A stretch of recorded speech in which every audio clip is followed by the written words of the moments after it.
Happy Sunday ndị nke m. Biko ọ na-enweta this video. Kawa ahụ share m. Metụ maka na share button. Metụ maka na share button. Metụ maka na share button.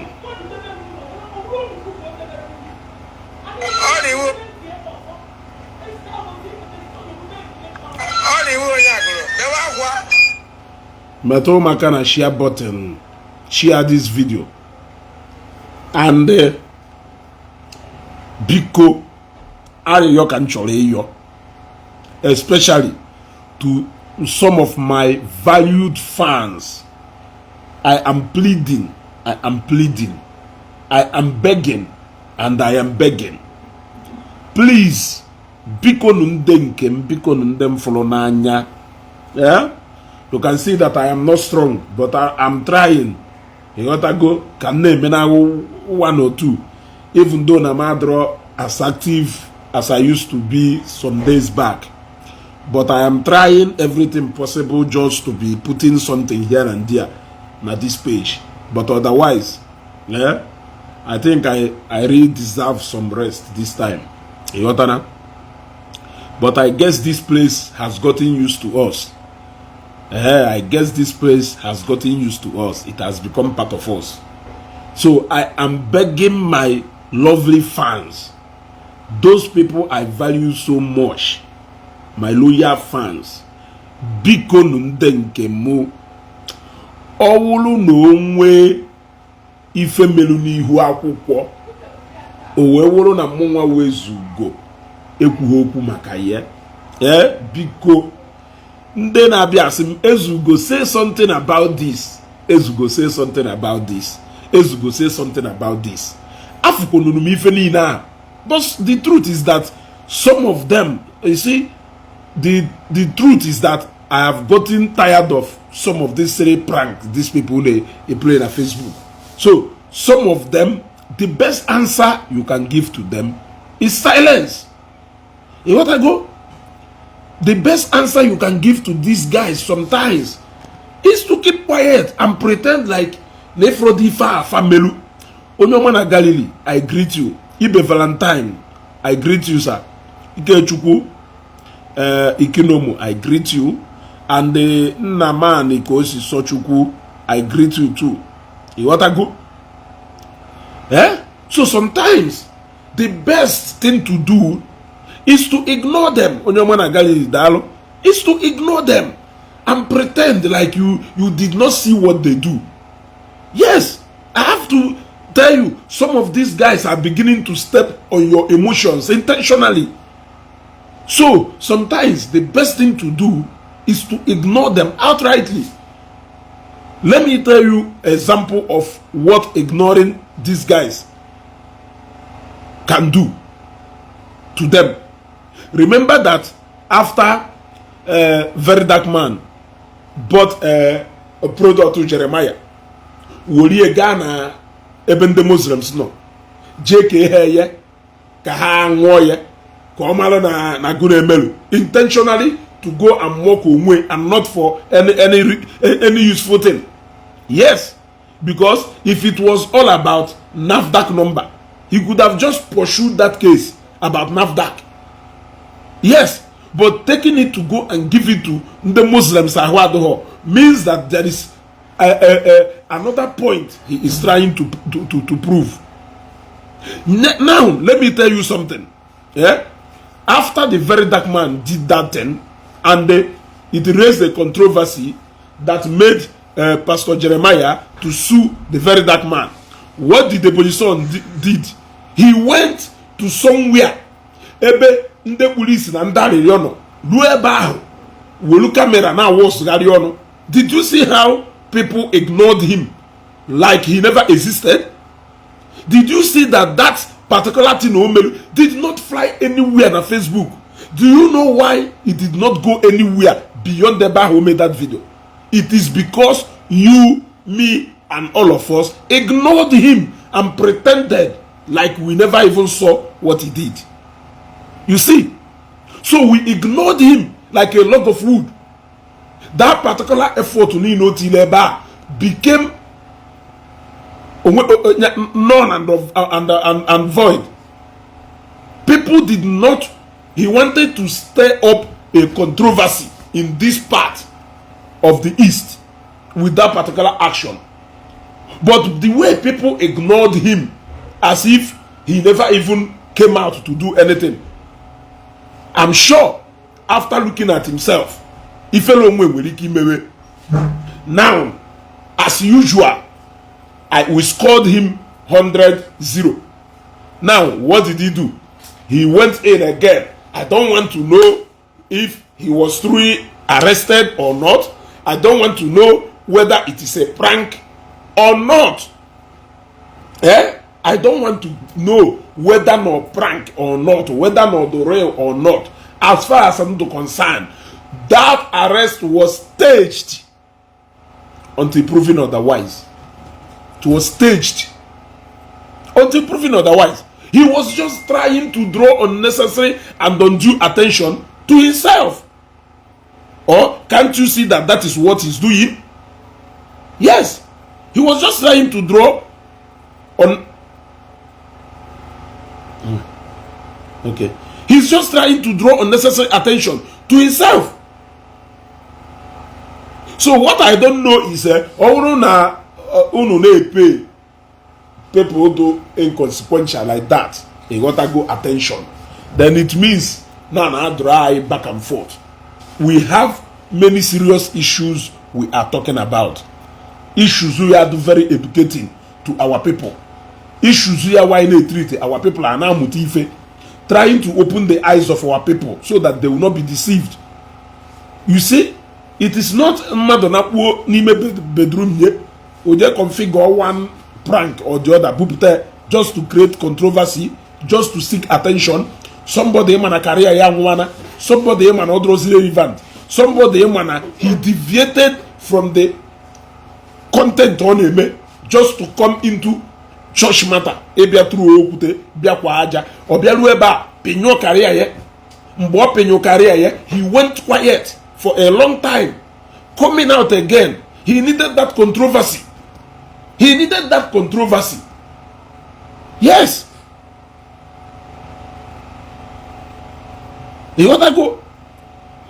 He needed that controversy for him to come up again, to become relevant.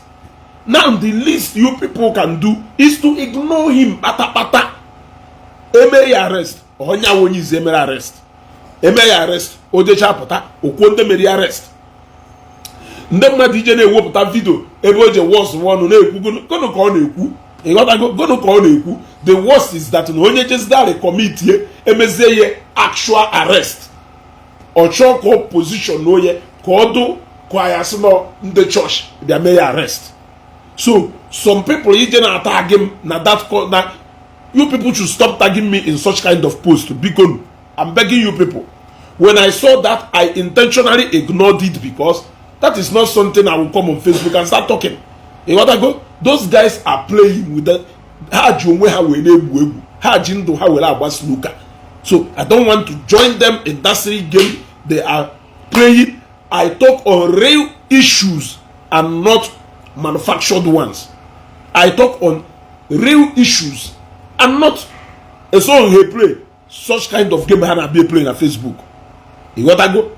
Now, I don't know the point Orodo TV was trying to make, whether he was joking or he was serious when he made the video and said that he was the one who arrested Ebonyi son. You see, these guys, they have studied this social media platform. They know exactly how to get you to start reacting. Malo guaho. Kahasho is water content. People you pay attention to. They shouldn't come to Facebook every time to come and mess up with your emotion, to come and play with your mindset. Why in the absent, in the other way around, they are cashing out with your reaction. Time has come where when we see real issues, we should face that real issues and forget about attention seekers. There are so many attention seekers. By now, we must have gotten used to the fact that only church or trend there, he will use church. Yes, he will use church. onye shock odo controversial, he will use church. Because now the moment you touch on that place, you stir up reactions. But what if we disregard them? Mexico vlog, dalo. Also, Mexico vlog, sorry, but I think that arrest is real because he never posted anything today. He never posted anything today. So if from where Onyamuma Regino Catalo, maybe no when if an area, no when if an area, Biko, Ndesayon Yeriaka, you Ebuko, do you know that that guy did not post for almost 1 week? The only about 2 posts he posted that week were Bodinana. Ebodinana, may no Hebini. Do you know the extent these guys can go just to manufacture something to stir up reaction? That he did not post for 1 day. Is that enough to justify that he's arrested? 1. Number 2, even if he was actually arrested, is he above arrest? Why can't he be arrested if he commit any crime? Who says he cannot be arrested? Who said I cannot be arrested? And who says you cannot be arrested? So what is so special there that it has to stir up reaction? Okay, why didn't they state so-so and so-so person arrested Ebonyi? Why are they making it look like it's a suspense so that people can start reacting? They want to blow up a controversy like this, then boom, he will come out. And he will come out to limelight again. My brother, I think it's enough time we come out from all this game that who arrested him? Does it mean that up till now, there has never been any statement that said that so and so people arrested him? When Mathias was arrested, did it even take up to 20 minutes before people malo the person who arrested him? That was a real arrest. When Kelafaya Ijele was picked up, when he was invited rather and detained, did it take up to 30 minutes for people to know exactly what is happening? So why are no, it looks like it is a real arrest. And up till now, just like Mbano Katalo Biakwa up with that he is missing up till today, has he been able to tell you people that not so and so people abducted then? Yeah? So forget about all those things. You people should forget about all those things. We know exactly what is happening. These guys name Onokatato Kayasena profile how they will want to do something controversial to come up again. And unfortunately, we the church, we keep allowing them to be trading on our intelligence. So time has come when we have to overlook those jokers and face the real issues. There are real issues we are addressing. When it is a real issue, then we pick out 1 or 2 from it and use it to make a content so that our people will be on alert and know what is happening and be on the lookout. Our people can use it to guard their intelligence. But not jokes like that. Not jokes like that.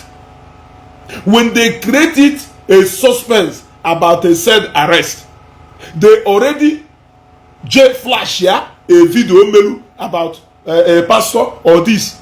What then comes to people's mind? That's not a pastor, but they won't say any pastor specifically. They can tell you that pastors or churches arrested him. Who now? Which pastor? Which church? You will not hear.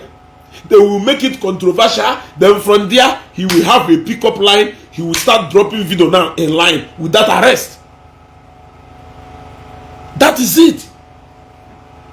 I am telling you the simple game that these guys are playing. That is why every now and then you see them, they will corner. The next minute, they will be laughing at you. That this you think that we are this. Take Facebook serious at your own this one, but it is somebody now watch that thing with that. Yeah, they will even laugh at you for taking them serious. Then why can't you ignore them? We know what is real and we know what is not real. I intentionally ignored that video of his arrest. I intentionally ignored that video. These are the real people who should be given prayed for. I intentionally ignored that video. Yes, I intentionally ignored that video. This guy is not a WhatsApp. Did you people not hear that voice note leak in bar? Did you not hear the conversation they were having then? These guys now on a WhatsApp group discuss on issues they will jump on to trend. Are we even losing the track of all those happenings? Let us put one or two together, then we know exactly what is happening. These guys now on a WhatsApp group on how to stir up reactions na Facebook. Yes, they will know the next controversial issue to jump on. They are intentionally creating those controversies themselves. What they want is that traffic na their page. That is why in USA, some of them who are actually talking against churches, they are not in the actual sense against churches, but they know that that is the only way you will be attracted, not even attracted. You will be forced to come to their page to start commenting. Yes, they know that in a church in Welu, that Christianity is a large followers or following, whatever thing, membership. You want to go? They know. So when you want to stir up a controversy, you start with the people who Welu, the biggest number, so that criticism will be much and the traffic will be much. That is the simple game they are playing.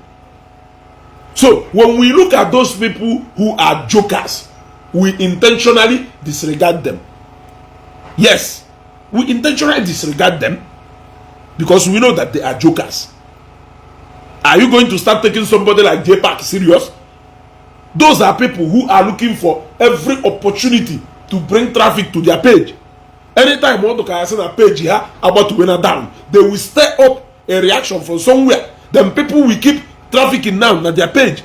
That is why now, of recent now, he keep writing unnecessary things, left, right, and center. Okongudibia this, Ayayanando this one, this. All those things he is scanning. He is scanning. He is scanning.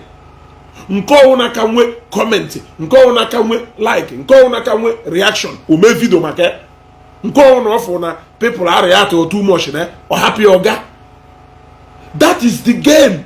So let us deal with the real people. Let us deal with the real people and forget about these jokers. Some of them are jokers. They are too unserious for you to even dedicate your time. So the truth is that I don't want to talk about Ebonyi's arrest because there is no arrest anywhere. If there is any arrest anywhere, let him go there and come out and tell us who arrested him. Full stop. Yes. Let him go and come back and tell us who arrested him. Was other difficult? Or did they mention any name? Did they mention any name? So that is it.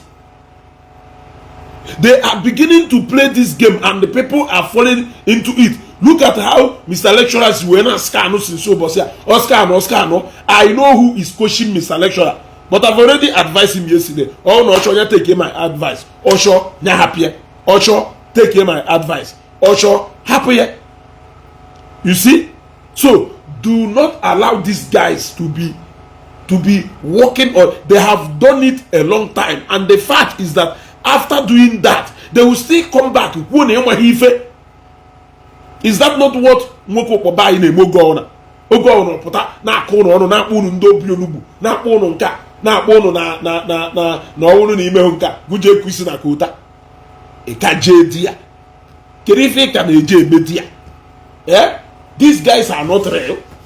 These guys, what they are saying is not even representing in what they believe in. Their actions are not even representing their true self. What they say does not even represent their true intentions. They are all creating all those controversies for the purpose of getting your reaction. They know that Zion has the biggest congregation now. They know that churches is where the numbers are now. So the only thing that will create that traffic from them. Imagine n'ijeru n'ime afia ebe ndị mmadụ juru tuo okwute ndị niile nọ n'ime afia chụwa ọsọ. You can't go to where 10 people are gathered. You will not get the kind of traffic you want from there. So they will prefer to go to where large numbers of people are and throw in that something so that people will follow them. That is what they are doing. Stop giving them opportunity and chances to keep parading themselves as champions in that field. Ignore them. Do you know a lot of them may go something and ignore her? Okay, look at what happened in this issue of Skibo. Did you see how we dispel everything and ignore them like a log of wood? That message did not fly again. Did you see it? Now look at what happened in the case of that interview about Iyaku. All those things was cooked up lines just to stir up reaction.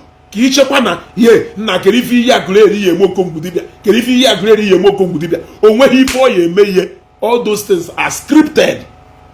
They are scripted. Now the next thing, please forgive me. Then you will be waiting now to know the next line. A PK up there. They have run out of content. They have run out of idea. They have now come with this particular game now. Every day, have on a Facebook on a scan. Have post to at this one. He post to at this one. Watch the reaction of people. All the people react too much to that. They back it up with videos. All no way if I'm on Facebook because if I ignore it, if you are a true follower of mine, because I was not meant to go talk about this. You want to go? I want to be investing my energy on something that people who are listening to me will have area where it will be touching them one way or the other. I don't need to talk about it. People get arrested every day, except the arrest that we know that this is what happened. Then we will come out and talk about it. You even hear it from us. Yes, for example, all of this arrest the real and that we will come and tell you, look at what has happened. Look at what has happened. You see? So all these guys that are they want to start now feeding on people's intelligence. Stop giving them that time because or even police stations needed to buy if they're on a sale on a what is so special na arrest the police on or who president na arrest yeah ha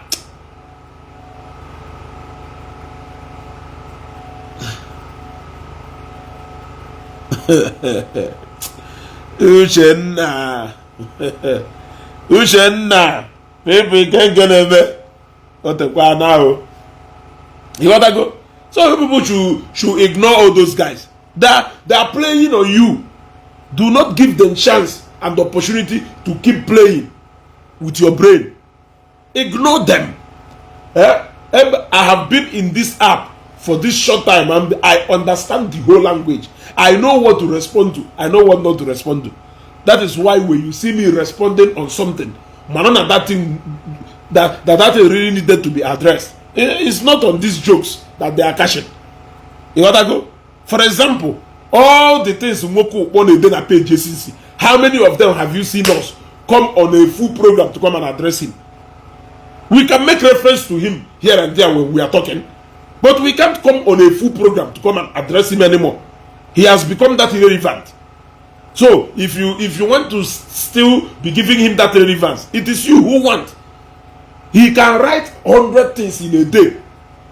We may read it and pretend like we did not see it. That reaction he wants to get, he will not get it. In fact, it has gotten to the point where even if he say that Evangelist Ezeaku is fake, we will still ignore him because we know what he's looking for. Yes, we know the people. We know the people more a reality about what is happening na Igbo today.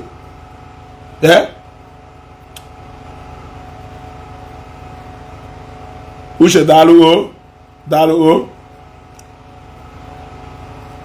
Inbox on number now. Shake a mile na chelu.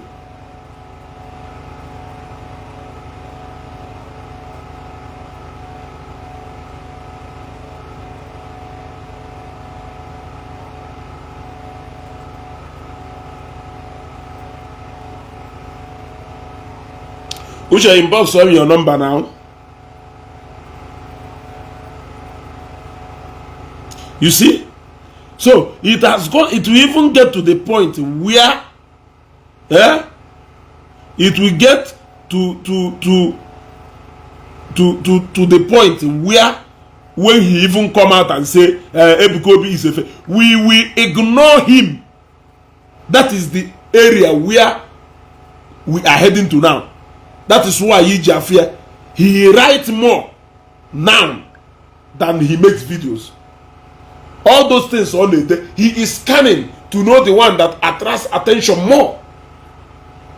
So let us forget about these guys who are into Facebook business. Let us focus on those ones who are out there to share their ideology, no matter how fake it is or how bad that ideology has. Let us follow them head on and dispel that lies Nile Haneshia. Those people are the people we are after and interested in facing in this particular Facebook. Upload those guys who has come here for their online business. Those guys will only distract you and drain your energy for nothing. For even what they know that it is that you are saying the truth, they will prefer to stick with the lies just for them to be raising that controversy. So, for the short time I have been here, this is exactly what I have learned. So, for the record, there is no arrest anywhere. If there is any arrest, let us wait until they tell us who arrested him, why they arrested him. Then we can talk. But we cannot help him now. We cannot help him now to blow that trumpet. Can they blow? Who they shares that video? Who they comment na all those posts? Not even to say you deserve it. That comment counted. That comment counted.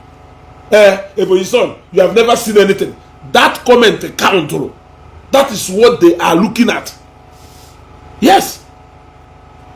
That is what they are interested in. Exactly. Then they will get back to him.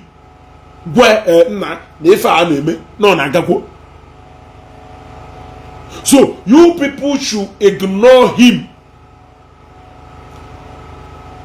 Ignore him completely. Okay, let me give you an example. A follow. Okay, Mr. Lecturer Adelu about Zionite insulting people. I did not really get the point in that video because I only saw that headline, but I did not play the video. But except when somebody played the video here, I will know that what is in that video, what is in that caption is different from the content in that video. But if it is the same, then you will agree with me that it is still part of that game. Why did I say so? The moment Odelu opposed to that thing, J caption or a day, they have served him what does he want? He wants people to troop in now and start commenting.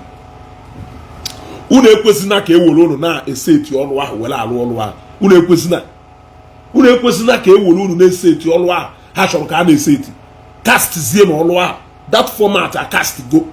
Cast that format. Cast that format. Go on those days in mother ya wapota or caption T Elisha Poso. That is what they want. That is what they want. Some of them are not saying what they are not even saying their mind. They are only saying something that will be controversial for you to come and pray on. That is what they want.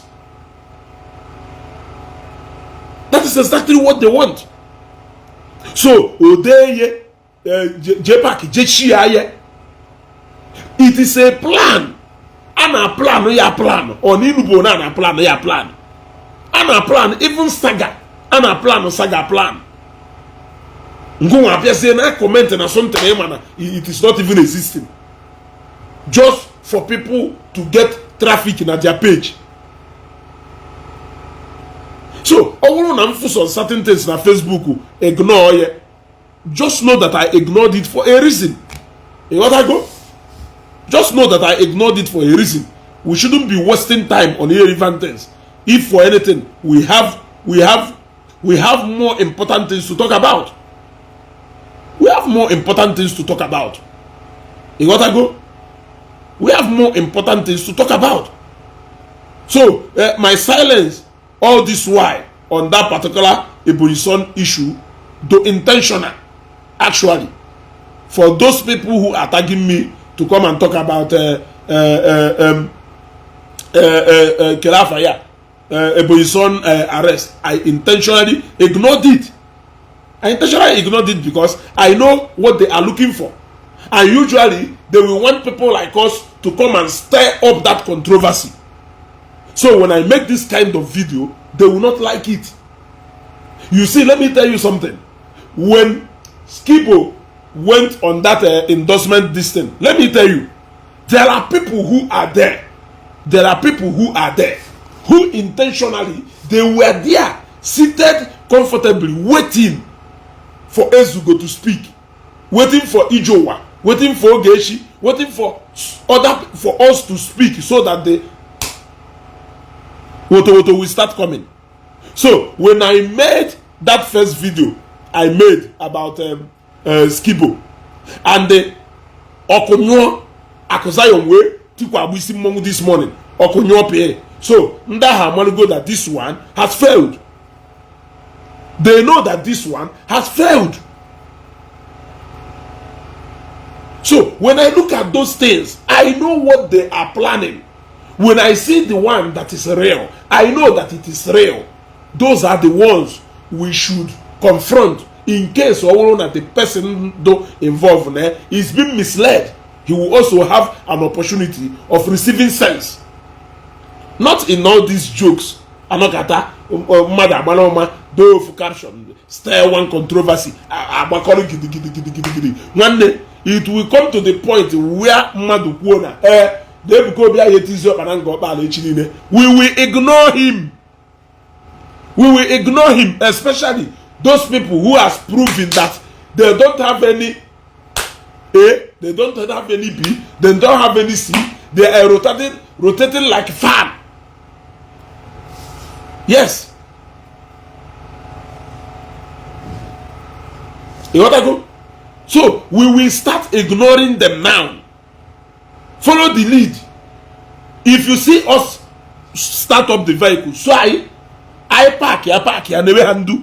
I na fifeni na. Okay, my ifeni na hand a post. We are seeing all of them. Yeah?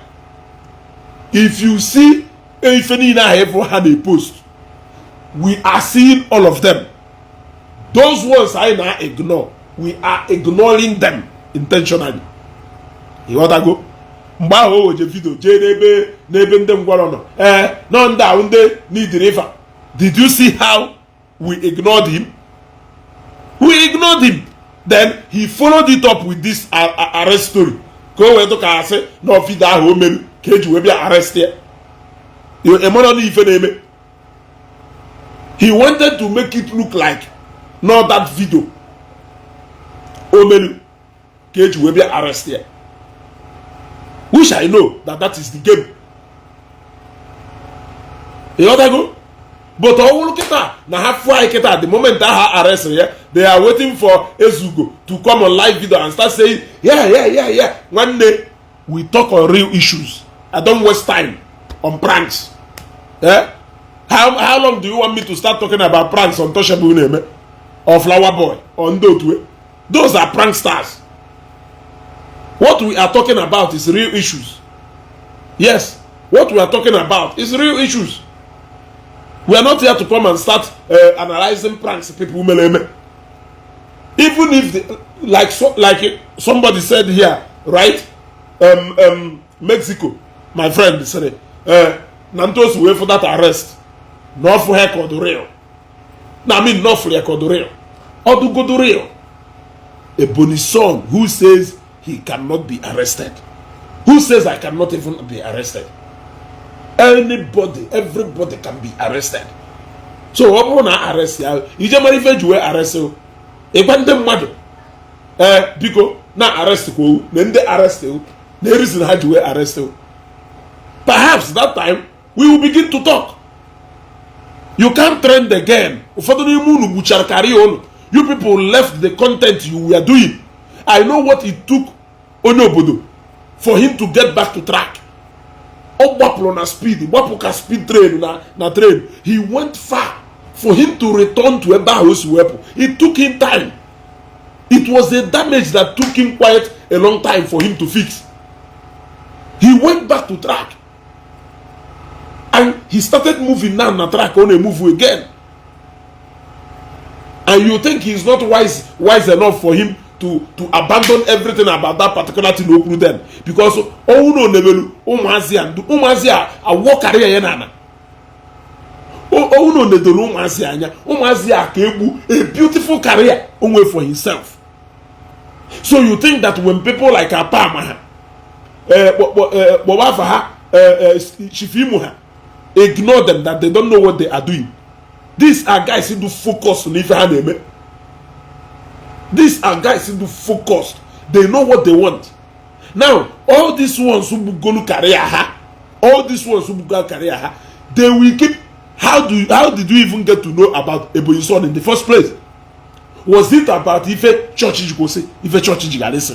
When he moved into that particular kind of content, because to them it is content to them. It is not even translating into reality to them. Because in the reality, that is not who they are. But for the purpose of creating content and drawing traffic, they choose that kind of content. Now, he took away their original identity.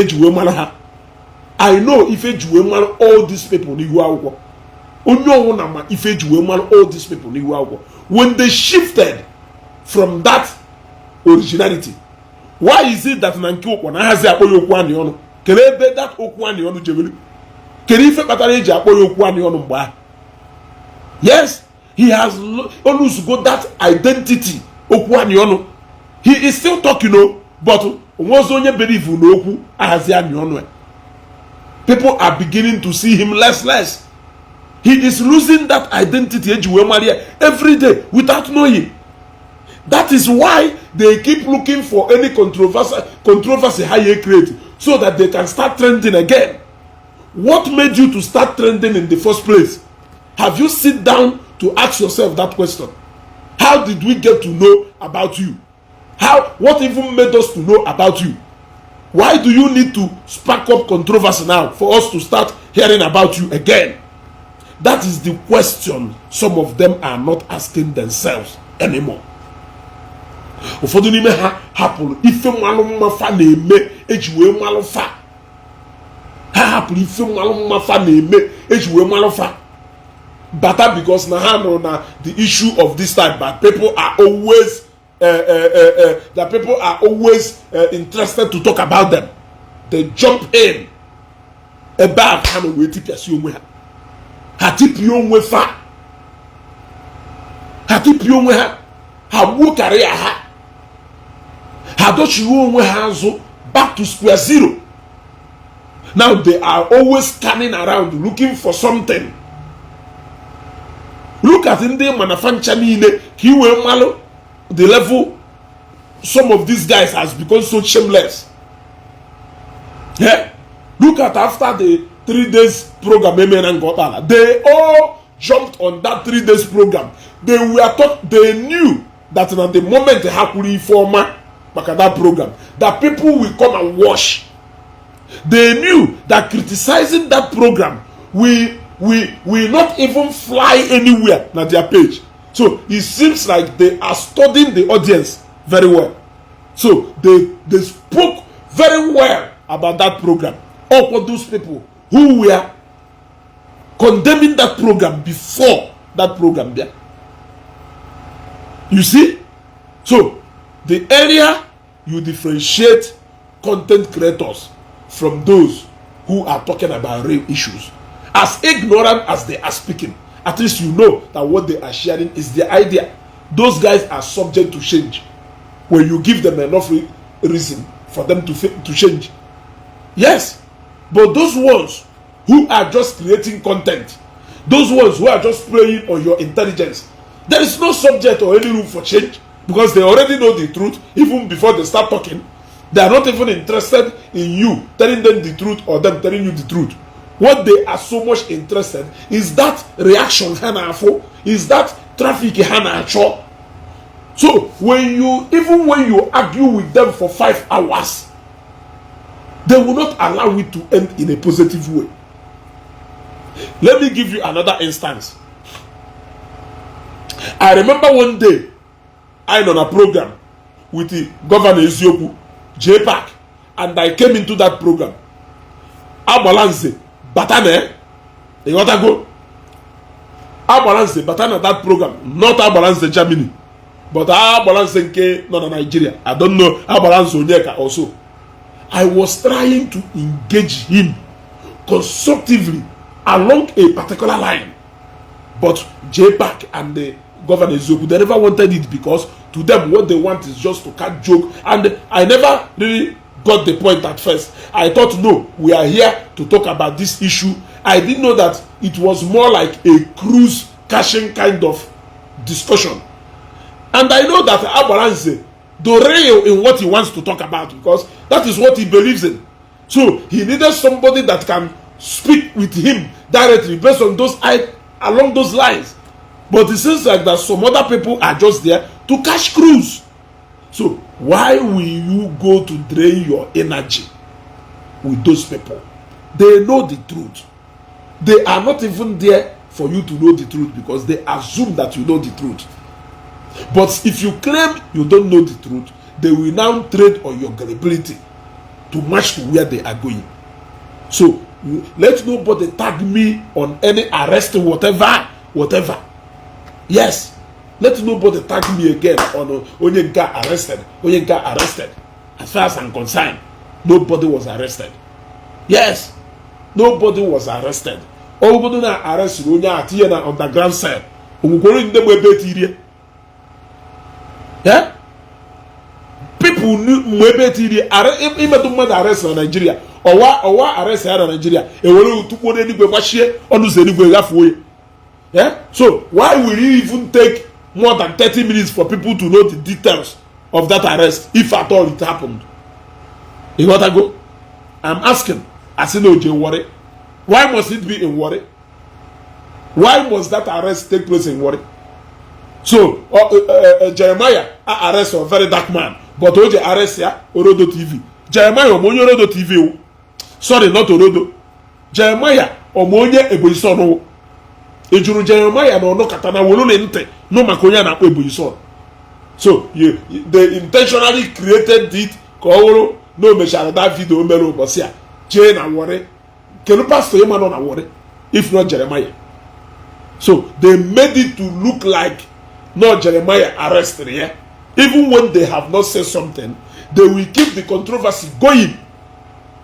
They may even come out and tell you another thing. But the fact is that a lot of people has been attention on people want to hear now who is Ebonyi son. Ebonyi son arrested by Jeremiah, the man who is going to court with the very dark man. Ifria, the man who has taken very dark man to court, arrested Ebonyi son. Did you see it? That is the news they want. Go fly here. The shock in here opportunity to fly that news. I don't know you. I don't know you. Unenye zinanda opportunity. I don't know you know. I don't know you know. Unenye zinanda opportunity. Happen. Ndo to hand never see her. Ndo to hand never see her. Why will they always want to create something that will drag you to their page? I thought they have people who are listening to their messages. I thought they have good messages that they are spreading. Yeah? I am asking.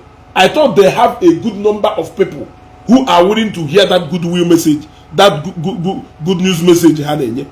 So why can't they spread that message for those people to hear? Why would they want to drag you into a controversy that will bring all of you into their page? Have you ever asked yourself that question? Yeah?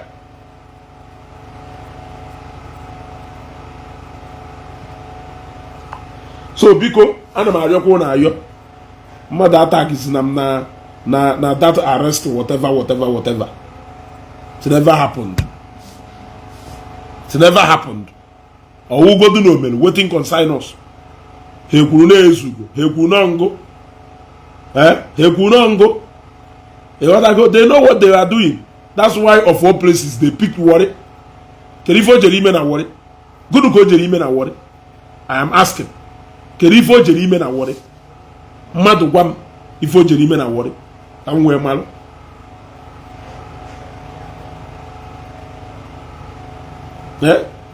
Kerifo Jerime na Warri. Look at another publication. Attire na Punch newspaper. These guys has understand what audience is all about.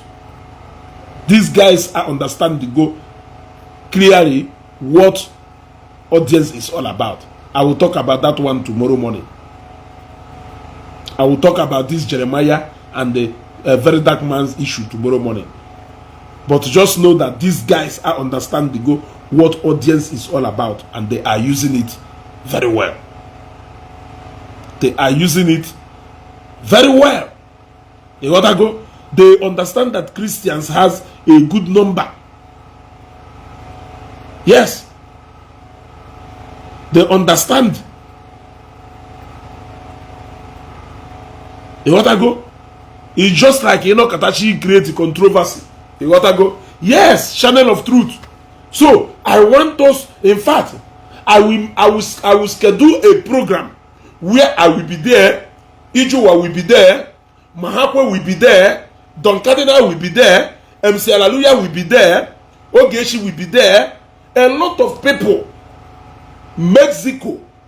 All the people who cares to listen. That different.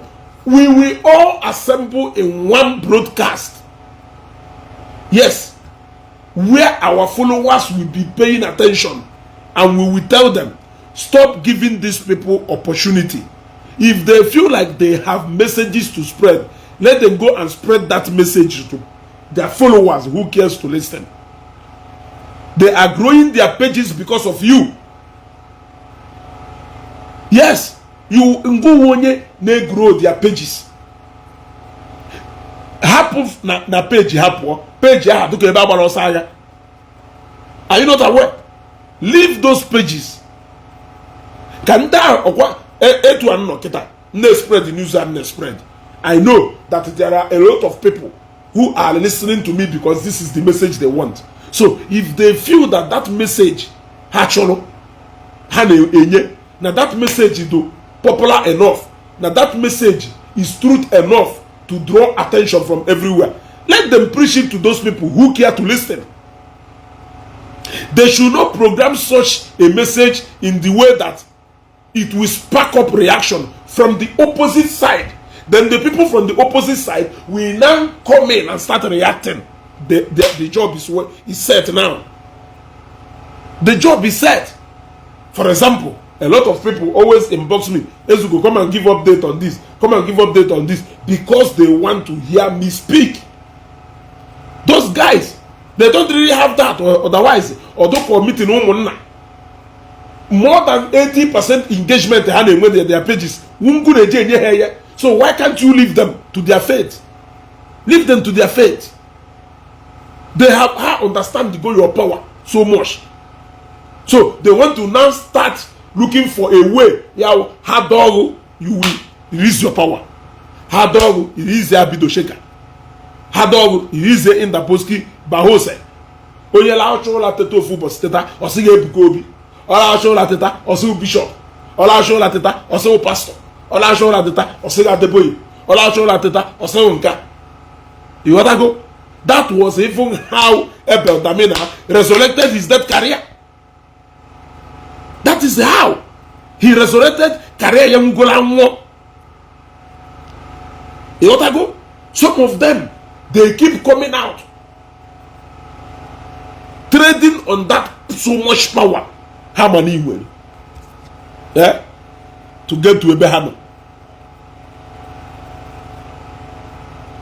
The only person who na ignore, na like it, which is a moment of truth, but you people should extend it to other people. You want to go? I like the fact that you people are ignoring a moment of truth. You want to go? I like the fact that you people are ignoring a moment of truth. But you people should extend it to other pages. Extend it to other pages. They trade on propaganda. I don't need propaganda for anything. What I am interested in is Ezeaku quarter. For example, somebody was trying to, let me even brief on it. Somebody was trying to do maga. You think that media can give you the coverage you want? Is that what you think? You think that the media will give you the coverage you want? You think that the media will hide the truth for a long time? I watched the video of the very dark man yesterday when he came on Facebook to say, for 1 billion. Why are they running away from the court? What is their intention of running away from the court? Was that truly what happened? Was that truly what happened? Now, this kind of message, I know those who will be interested and they will like to listen to such message. But people like us, we are interested in the truth. It is only the truth that will either take you away from prison or put you in prison. You gotta go. You gotta go. So now, Odeye, but what truly happened? The fact is that the lawyer to Pastor Jeremiah actually came to the court late. Not that he did not come to court, but he came to the court late due to medical or health reasons that happened that delayed him. But he actually came to court late. He was coming because there is even something new that came up. The issue of the forged receipt. So now, what happened? The case was adjourned indefinitely, and why they said indefinitely is because they are waiting for the chief judge now to reassign a judge for the same case. Because now the court, the judge in Nodia, just on a vocational court. Now his time had to go due. Chief judge reassign Okwazi another judge for that same case. So what is there to celebrate? What is there to celebrate? You came out to quickly cover up the issue of the forged receipt. You think we don't know all those games? Media blackmail and the propaganda can only take you a little bit, and it is only the gullible ones that will be sharing you up, not the intelligent ones. And I'm account to here. Number one, na helezi those products, but anele. Number two, na hancheni na drozina na website Pastor Jeremiah. It is there.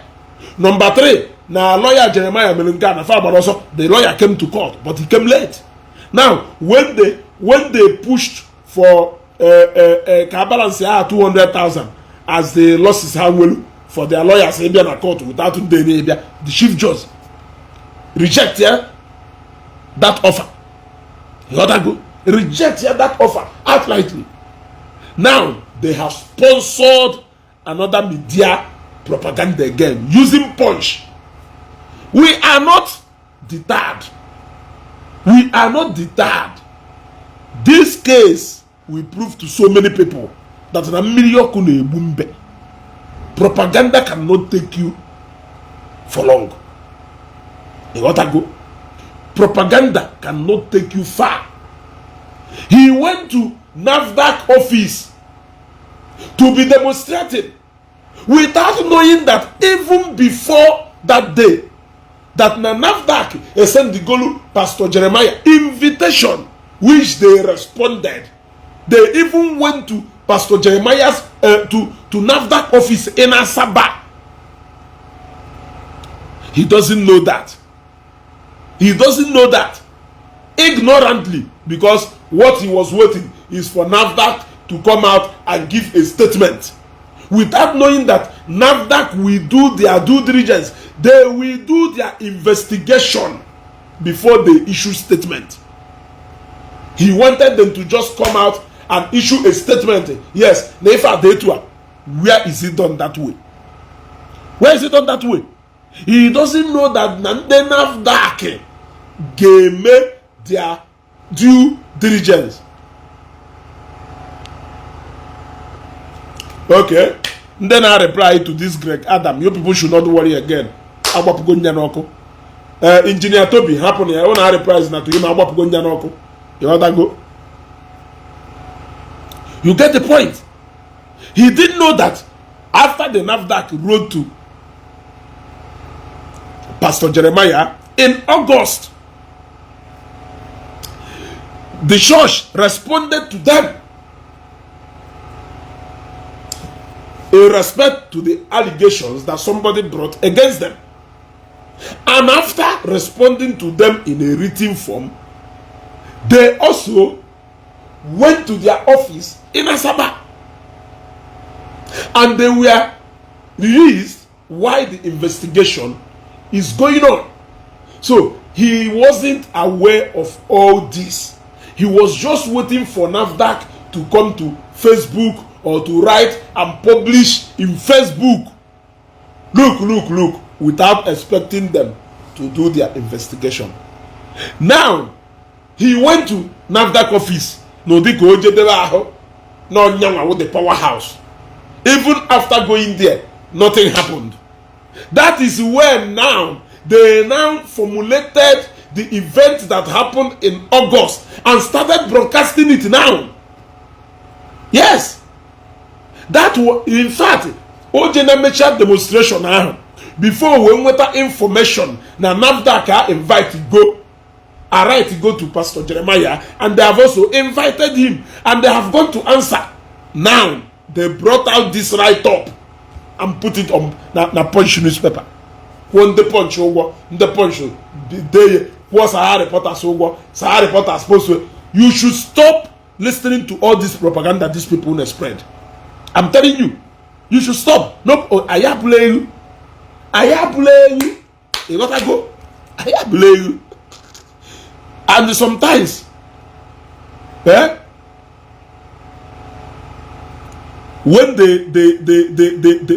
they write something, you should even listen to exactly what they are, what they write. You gotta go. When they write something, you should listen to exactly what they write. Yeah? Yeah? Can you show me one single statement in the NAFDAC official page where NAFDAC says that na product to Jeremiah to fake? I want you to show me. Yes. I want you to show me.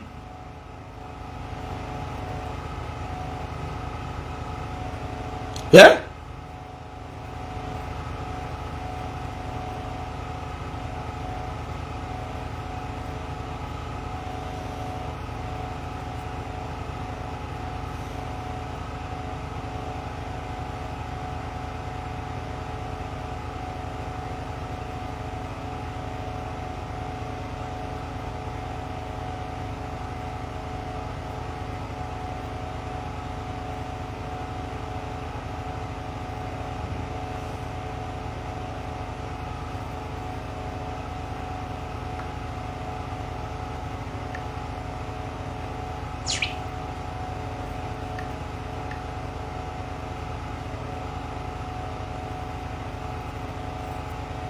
You see?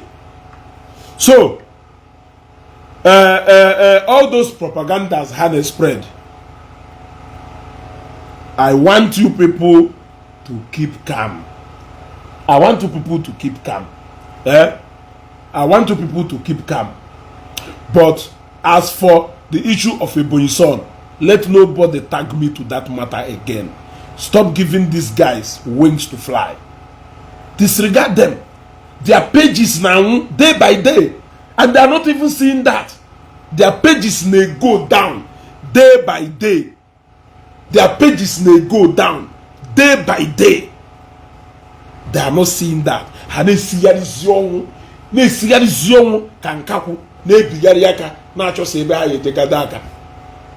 Stop giving them that opportunity and wings to fly. Let them taste a piece of what they prepared to themselves. I don't want to do this program for a long time. Remember what I told you. I'm only trying to be coming in once in a while to say one or two things. So I think I will end this broadcast here today. Yeah, I will end this broadcast here today. Kabani amala mataro no ndeni na watch lai. Kabani amala makachifon.